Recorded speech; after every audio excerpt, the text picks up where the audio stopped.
Dali na kayo, mag 7:30 na. Ay. Ay, sis. Morning, mga madi. Morning, tita ganda. Toshi. Ha? Ano to? Say Toshi. Tanne. Tanne, nut. Say nut.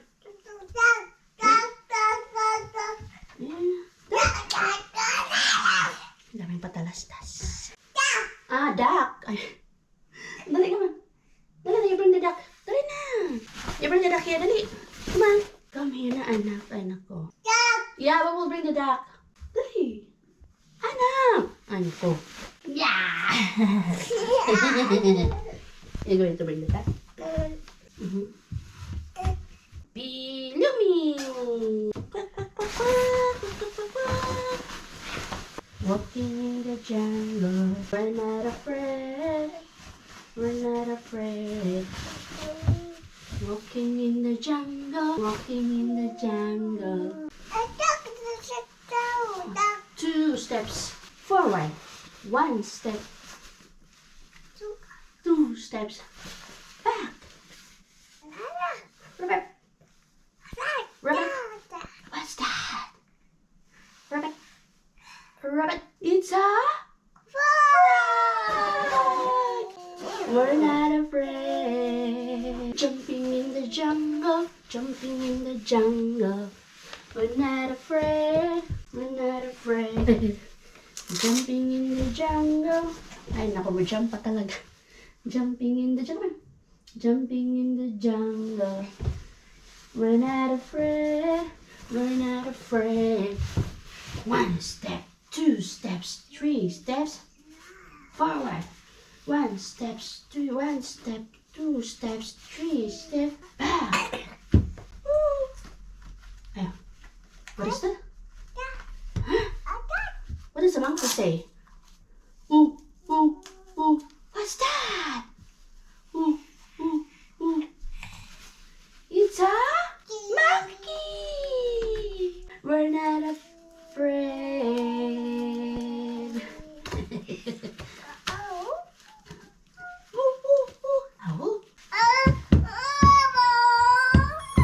Let's go na. Let's go na.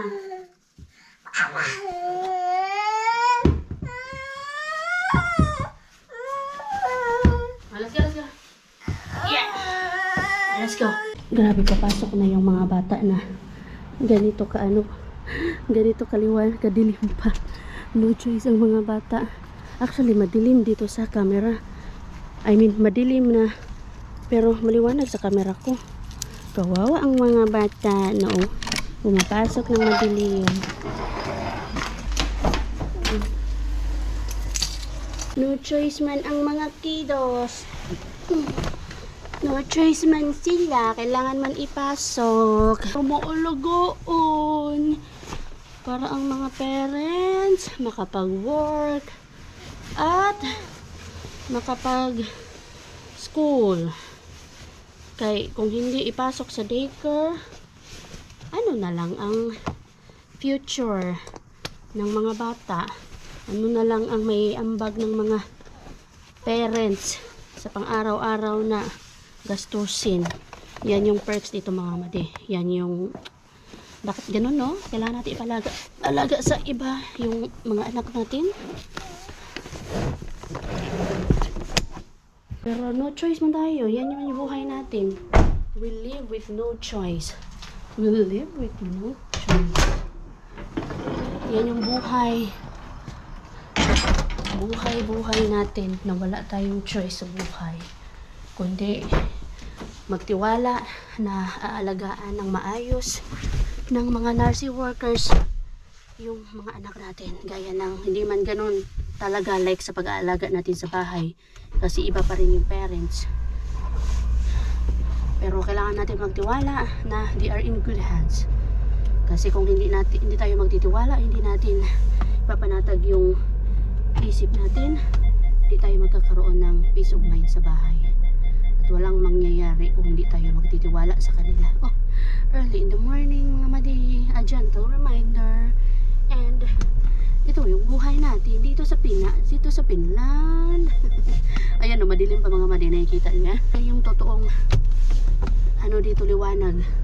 Madilim. Liwanag, tas madilim. Ano kaya yun? Anyway, 7:35 na. Hatid ko muna ang Lumi. Sarado muna natin to. Kaya wala man tong magsarado dito. Hatid ko muna ang Lumi. And then, uwi ako ng bahay para mag-breakfast. Alas 9 pa naman yung pasok natin. So may time pa tayo. Hatid ko na ang Lumi. Mag-alas 8 na.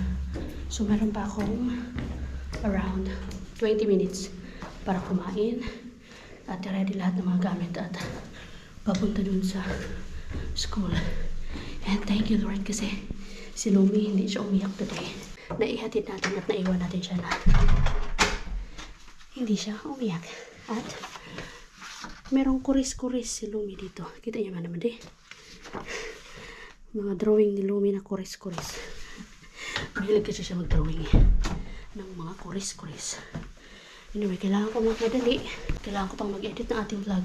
I mean, yung thumbnail lang nating vlog.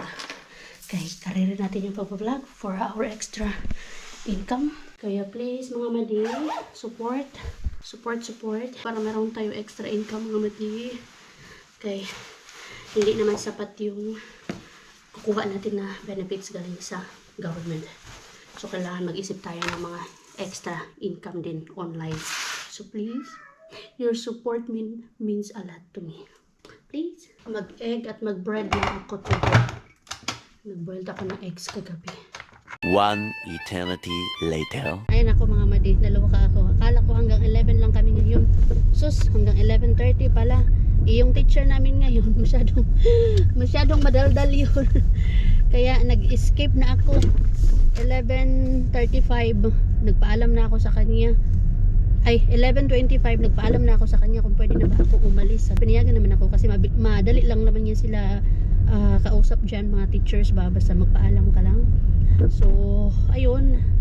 Eto, nakalabas na tayo mga, I think, 10 minutes drive from school to here sa home. Kaya kailangan ko nang sunduin si Mr. kasi pupunta siya ng hospital. Idadrop ko siya sa hospital. Grabe ang grabe yung umaga. Since umaga hanggang ngayon mga madi, yung buhay natin. Kailangan magmadali. So si Mr. nahihatid ko na siya doon sa, hindi pala sa hospital mga madi. Akala ko sa hospital. Sa Thursday pa pala yung hospital niya. Namimix na lahat ng utak ko. Nagugulo ako dahil sa school, finish, kailangan intindihin yung tinuturo. Tapos ito pa si Mr. dumagdag. And then of course si Lumi sa daycare. So sumasakit yung ulo ko. Gutom na gutom ako at ihing-ihi ako.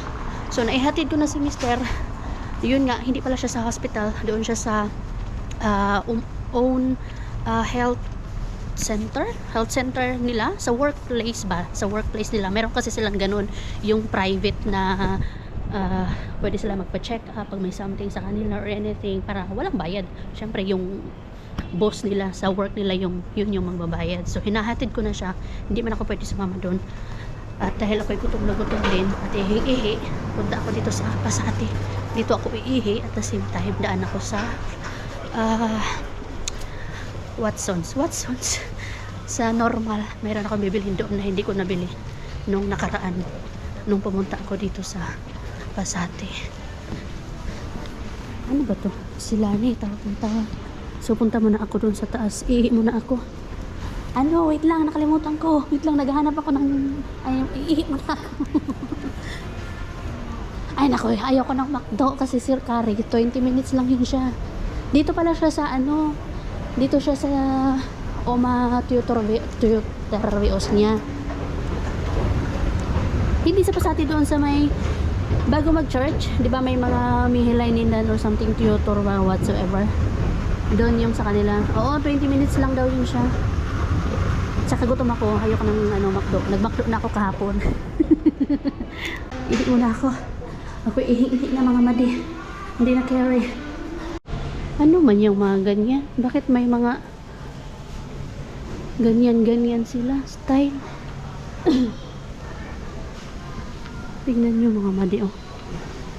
Anong meron? Ba't may ganyan-ganyan? Anyway, dito na ako sa normal. Bili ako nung ginagamit ko na serum. May bagul talaga. Tingnan niyo mga madi, binibenta yung bagul dito. Sa atin, tinatapon lang. Sus po, mga pampaganda dito sa Watsons. Hindi man ako mahilig magpaganda. Simple man lang ako. Nasa bahay or sa party. Same lang yung itsura ni Robby. Pansin nyo yun mga madi? Asan na ba yung gusto kong bilhin? Nandun pala. Ito maganda to mga madi, oh. Pure and Care. Puka. Anyway, ito lang yun. Tapos coconut oil. Kailangan ko lang coconut oil para sa aking buhok mga madi. Ay nako. Ako'y gutom na mga madi. Buti na lang meron akong saging dito. Tsaka yung protein bar. Yung saging natin kahapon pa to. Tignan nyo. Protein bar na galing sa ating isang subscriber from Sweden. Hi, Tita Hopi. Ganda. Thank you sa mga protein bars mo. Ang sarap niya. At malapit lang maubos. Ito lang pala yung binili ko mga madi, oh. Coconut oil. Kasi ito yung pang ano ko sa buhok ko. And of course, pang cooking na din. And yung vitamin C serum. Yan yung ginagamit ko sa face ko. Tapos, yan lang. Dalawa lang. Sana yung protein bar. I'm so hungry. Sabi ni Mr. mag-McDo ka. Sabi ko, ayoko na mag-McDo. Kahapon nag-McDo ako. Gusto ko ng rice. Ayan na. Narinig ko na yung ano ng chan ko. Gusto ko ng rice.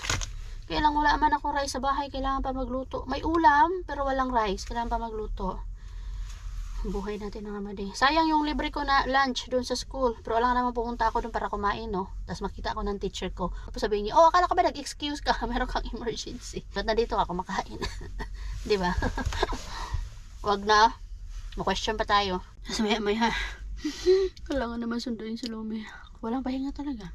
Nilala ko yung buhay ko. Since nung dumating ako dito, agad-agad nag-aral ng integration language, Finnish language. And then, walang pahinga, nakapag-Sweden lang. And then, nag-aral naman ng vocational course for almost 2 years. And then, nag-aral sa Google for almost 10 months. And then, nabuntis tayo. At nabuntis for 9 months. And pinanganak si Lumi hanggang nag-birthday, hanggang umabot siya ng 21 months, pinasok sa daycare, nagtrabaho, the same time. Tapos ngayon, aral naman tayo. Woo! Power mama! Power! Walang pahinga. Naisip-isip ko, wala akong pahinga, no? Yung pahinga talaga naman sasabi na alam mo yung nasa bahay ka lang, tapos yung anak mo nasa daycare, wala talagang ganun. Lang. That's life. And I'm happy where I am right now. Wala akong mga regrets in life. Lahat yun. Open arms na tinanggap ko yung mga yun. Kasi may purpose naman lahat ng mga nangyayari. Di ba mga madi? Naisip-isip ko nga kanina, doon pala sa, nagtrabaho ako doon sa as cleaner. Hindi ko pala, wala man lang akong na-reward sa sarili ko ba. Di ba nabanggit ko po sa inyo mga madi, na doon sa Helsinki outlet, gusto kong bumili ng something para man lang ma-remember ko na, maalala ko siya na, ito, sahod ko to as a cleaner. Kasi nung nagtrabaho ako sa Google, meron ako. Kaya every time nakikita ko yung bagay na yun, dito ako nagtrabaho, no. Tapos maalala ko at the same time, yung hindi magandang bagay din. Like for example, yun sa kapatid ko nga mga mali. May purpose kung bakit ako nilagay ni Lord doon sa Google. Kasi alam ni Lord na may mangyayari sa kapatid ko na kailangan ng malaking pera. Which is ako lang yung makakapagbigay. Kasi yung mga kapatid ko, gusto kong asahan, pero hindi ko pwedeng asahan kasi gaano lang ba naman yung mga sahod nila, di ba? So, ako talaga yung full 100% na sumuporta sa kapatid ko. So, lahat talaga na nangyayari sa buhay natin, may purpose si Lord. Hindi lang siya basta-basta nagbibigay ng something sa'yo nang wala siyang purpose. Lahat yan, meron. It's up to you kung i-embrace mo siya, tatanggapin mo siya, o tatakbuhan mo siya. Pero kahit takbuhan mo siya, hahabulin at hahabulin ka. Kaya dapat harapin mo na lang mga madi with positivity. At makakaya naman yan, malalagpasan naman yan eh. So anyway, kaya mo na ako mga madi. Bago ako tawagan ng mister, at mag-drive na naman, pauwi na. Bye. Kaya natin to. Tapos si mister, kawawa din. talagang may sakit siya for the first time. Ngayon ko lang siya nakita na may sakit na may sakit na may sakit. Finally, bahay ng mga madi. Pero, maya-maya din. Kailangan din namin umalis. Kay, this time, doon na talaga sa hospital yung punta namin.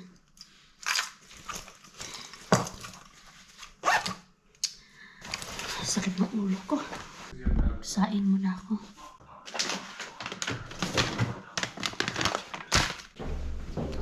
Aalis na kami mga madi. Hindi pa ako nakapagsaing. Pero sige na lang, mamaya na lang. Laban-laban sa mga pagsubok sa buhay. May dala siyang bag. Kaya hindi niya alam kung kakauwi ba siya mamaya or hindi. Pero, yaps. Mä soittelet. Joo, dropping my email. Hei hei. Hi, Hazy. I will pray for you. Kiitos. Everything will be okay.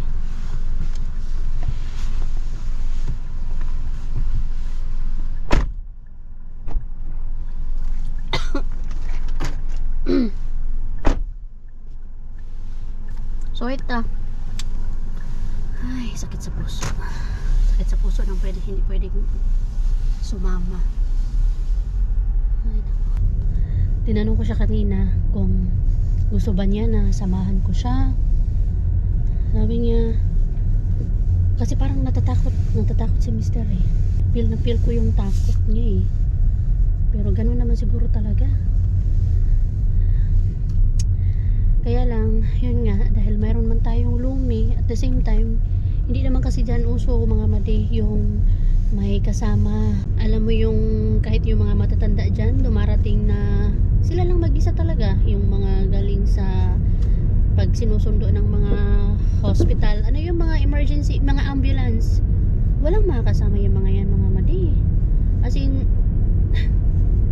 ganito dito. Kasi, aalagaan ka naman ng mga nurses doon, ng mga doctor, hindi ka naman nila papabayaan. Pwede dalaw, pero yung same sa atin na sama ka talaga sa loob, like the whole time na nandoon yung asawa mo or di kayo yung family member mo, walang ganun. Pagkakatiwala mo yung buhay sa mga nurses dyan, doctors, which is okay naman. Like nga po nung nangyari sa akin, di ba? Pumunta ako dyan mag-isa, tas nag-stay ako overnight dyan, tas umuwi na mag-isa. Kasi nga din, you know, mayroon tayong lumi na wala tayong pwedeng pag-iwanan.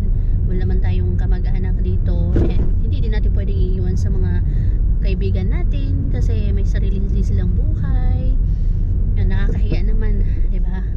So, ito yung kailangan namin gawin, nanay, na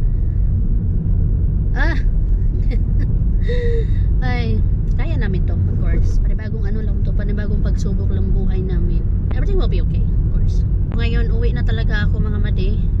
Tas magluto na talaga ako ng kanin. Kanina ko pa tinitiis yung gutom. Of course, ayoko naman sabihin kay Mr. Gutom ako, mamaya ka pupunta ng hospital. Inuna ko muna siya bago yung sarili ko. Nasabihan ko siya na kaya mo yan. Everything will be okay. Pray. And, you know, basta lang malaman ko ano ba yung nangyayari sa kanya. Yun yung pinaka-importante para malunasan kung ano nga ba yun. Diba? Pero anyway, daan muna siguro ako dito sa Asian store, sa malaking Asian store. Diba? Nabanggit ko dito mga madi na gusto kong magluto ng muron. So baka meron na silang banana leaves dito. Pagsaing na talaga ako mga madi. Ito, totoo na talaga to. Nako, meron na akong 2.5 hours bago naman sunduin ng lumi. Yung bilis ng oras mga madi. Grabe talaga ay. Wala na ako ibang ginawa ngayon kundi puro drive. Una, hinatid si Lumi sa school, ay sa daycare. And then, pumasok ako ng school. After ko school, sinundo si Mr. dito. Balik naman kami ng Kotka. Yung school ko mga madi, doon sa Kotka. Dinrap si Mr. Tapos, after that, balik naman dito sa bahay. After that, drop naman si Mr. sa hospital. Tapos, ito na, finally. Bahay na talaga. Kapag saing na talaga ako. Tapos, later on, pick up naman si Lumibo. Nahilo na ako. Wala kasi akong rice cooker. Maganda sana kung mayroong rice cooker, diba? At least kanina, kung meron akong rice cooker, iniwan ko na lang sana, nagluto ako para pagbalik ko ngayon, meron na akong kanin, diba? Pero wala kasi akong rice cooker. Kailangan kong bumili ng rice cooker, mga mate. Kasi yung rice cooker ko dyan, may mga scratches na din yun. Like I said nga po, dun sa vlog natin, yung mga kaldero, tinapon ko siya. It's because may mga scratches na siya. Yun yung nagre-release ng chemicals na hindi nakakatulong sa body natin. So yun, yung rice cooker ko na yun, kailangan ko din itapon. Pero yung anuhan lang ng rice, kumbaga yung base, gumagana pa naman siya. Yung parang kaldero lang, yun lang yung kailangan kong hanapin. Pero baka mahirapan akong maghanap ng same size niyan. Kaya maganda siguro pag bumili na lang ako ng bago na rice cooker. Habang nagluluto naman ako nito, magtupi ako kay marami na naman akong tupiin. Laban Japan. Laban Finland pala. Hindi pala laban Japan. Hindi naman tayo sa Finland. Kaya laban Finland.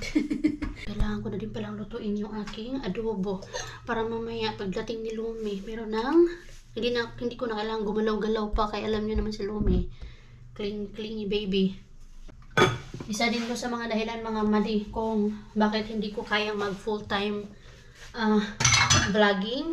It's because yun nga, yung oras ko. Kaya ko naman mag full-time vlogging. Pero iniisip ko kasi, yung pinaka-priority ko is yung family ko, tsaka yung health ko. So, para maalagaan ko yung family ko, kailangan ko din alagaan yung health ko. Kasi paano ko alagaan yung family ko kung ako mismo may sakit, diba? So, yan yung mga priorities in life ko na dapat kong ingatan talaga. So, hindi ako nag-everyday upload, hindi ako everyday nag-edit. Kasi sa pag-edit pa lang, mga mati, ng vlogs, kinakain na yung oras mo. Kahit sabihin pa na isang oras lang yan, magkukonsume pa din yan ng oras. Yung pahinga ko lang kasi talaga, mga mati, is sa gabi. 1 hour lang yan before ako matulog. So, may days na yung isang oras ko na yan is i-edit ko sa gabi. May days naman na yung isang oras na yan talagang as in manunood lang ako. Kasi yan yung way ko of relaxation. Gaya nga po na nabanggit ko sa inyo. Ayoko kasi mag-edit, mga mati, during the day or kapag gising pa yung anak ko. Kay instead na kasi ayoko maramdaman ni Lumi na yung trabaho ko yung importante. Ayokong maramdaman niya yun. Gusto ko na during the day, lahat ng attention ko ibigay ko sa kanya. Kasi may mga times naman na hindi siya nanghihingi ng attention. Bigay ko sa kanya basta kapag magkasama kami. So, ayoko maramdaman niya na ayoko din na nagsiselfone ako in front of her. Kasi, di ba, alam niyo naman po yan. May mga kwento naman tayo dyan na nakikita natin na kapag sobrang kinakain ka na ng social media, nawawalan ka na ng attention sa family mo. Parang nawalan ka ng attention sa family mo na hindi mo namamalayan na nakikita at nararamdaman pala ng mga anak natin. Kaya yun yung isa sa mga pinakiiwasan ko. At isa din yan sa sinasabi ko kay Mr. na kapag nandito ka sa bahay or nandito si Lumi, or kapag naglalaro si Lumi, tapos nandyan ka, dapat huwag kang magpakita na nagpo-phone ka. Dapat i-focus mo, yung attention mo, ibigay mo kay Lumi. Kasi hindi naman lagi-lagi nang hihingi ng attention niya. May mga times naman na naglalaro siya mag-isa. So kapag naglalaro siya mag-isa, hayaan natin, and that's the time na pwede ka nang mag-phone. Pero wag na wag mo ipakita sa anak mo na nagpo-phone ka. Yun yung pinakaayaw ko maanuhan ni Lumi. Basta, kaya hindi ako nagko-commit sa everyday vlogging na yan. Kaya importante pa din sa akin yung family ko, tsaka yung sarili ko na maalagaan ko. Balance. Sa totoo lang, ang hirap mag-balance, mga madi. Mag-time management. Ang hirap. Kasi Kaya marami kang kailangang i-sakripisyo. At pag basta behind sa mga nagba-vlog na alam nyo yun, di ko kaya. Basta, kaya ayokong mag-vlog kay, di ba? Ang daming mga nasisirang pamilya. Kasi, yun nga, pag focus ka na sa social media, talagang may makukompromise dyan. It's either positive, pero mostly negative. Pag focus ka sa social media. Kaya, yes, ayoko mag-commit dyan sa everyday. Sa mga nagsasabi dyan na mag-everyday vlog, pasensya na mga madi. Wow! Hindi ko talaga kaya kasi talaga, priority ko talaga yung anak ko, pamilya ko, tsaka yung sarili ko. Para malagaan ko yung pamilya ko, kailangan ko alagaan yung sarili ko. So yan, habang nagaano ako dun, kailangan ko nang magbawas-bawasan na to. Sige lang. Ngayon, pahinga day ko man sa pag-i-edit, mamaya pala. Kaya may vlog na tayo ngayon.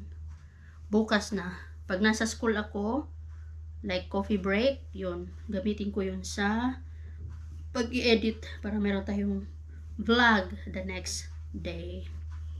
Yes. Ay, kaya natin itong laban. Laban, biglan.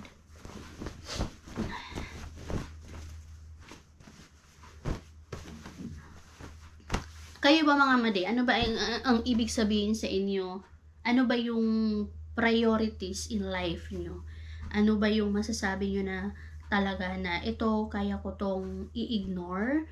Kaya ko tong... Kasi minsan may mga tao na sinasabing priorities priority nila yung ganito, ganyan. Pero in real life, hindi naman talaga. Alam mo yung... Basta, ang hirap magsalita. Pero nagigets niyo ako mga madino. Minsan kasi, basta sa social media, wag niyong asahan na merong perfect family, perfect relationship, perfect na pag-uugali kasi walang ganun mga madi. Perfect na buhay, perfect life. Hindi kayong maniwala dyan madi, oy. Hindi totoo yan. Yan yung mga mas nakakatakot. Kaya magugulat ka na lang, di ba? One day, malalaman mo dalawa, wala na. Iwalay na sila si ganito, ganyan. Diba? Tapos masasabi mo, hala, akala ko perfect na ng buhay niya kasi laging ganito, ganyan. Oh, kasi wala talagang perfect, mali. Only God is perfect. Anyway, ang ganda nito.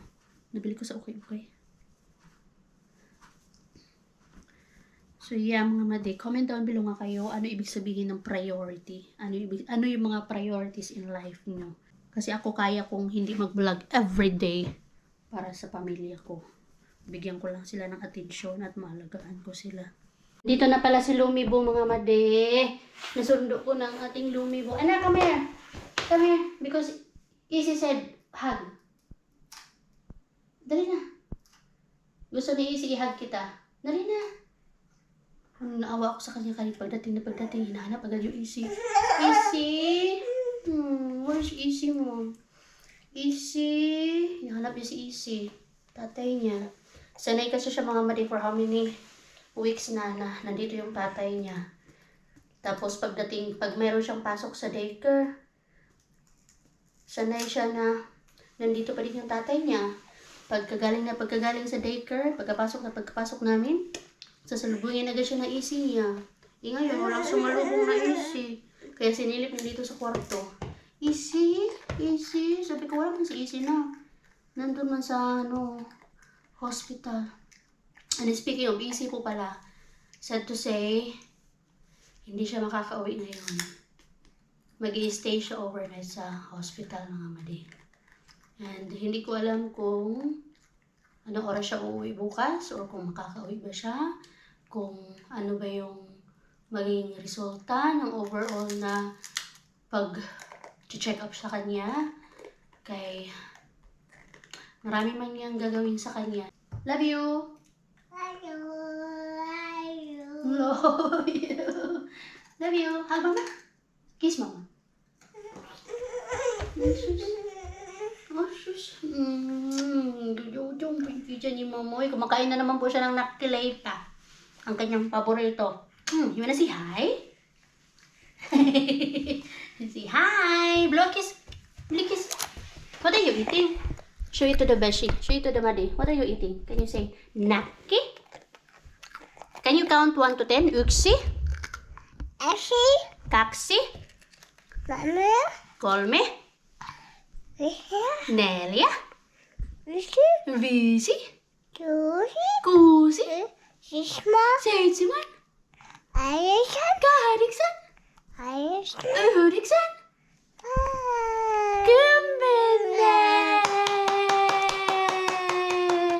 What about in English? 1? What about in English? Count from 1 to 10. 1? Ba, alam na alam mo talaga yung ginagawa ko, ah. Ayaw na, nilololo ko na ako. Nilololo ko.